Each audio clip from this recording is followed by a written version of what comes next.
Ang funny, diba? Grabe. Can't believe it happened. Uy, ito, mas na kayo? Ako na galing. Medyo okay lang. Galing mo bandang Valenzuela eh. May nasikaso lang para kay nanay. Bakit? Paano si tita? Na-hospital kasi nung nakaraan. Gawa nung merong mga nangyaring baha. Ngayon, nagkasakit. Kaya kailangan ng pambayad ng bill sa hospital. May pambayad kayo. Wala. Kaya ito, naghahanap ako. Dumidiskarte. Baka may alam kayo na pwedeng malapitan. Si Back Party List. Ay! Oo, perfect. Alam mo yun, si Back Party List, ang dami na nilang mga nagawa, ang dami nilang medical assistance, ang bilis pa kamo nilang mag-reply. Sila ba yung tumulong nung nakaraan sa barangay? Parang naririnig ko sila nag-iikot nangangampanya. Lagi silang maririnig dito. Nagkalat ng mga medical assistance nila.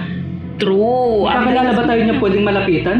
Baka pwede natin mailapit si nanay. Sige, I will help you. Tulungan kita, lapit natin yan si Back Party List. Para maayos mo na yung problema Tama. niyo dyan. Try natin. Sakto, darating yung eleksyon.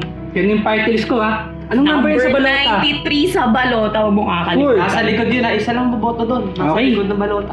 Tandaan, isa lang ang ibinuboto sa party list. Sa likod ng balota, iboto ang number 93, Sibak Party List.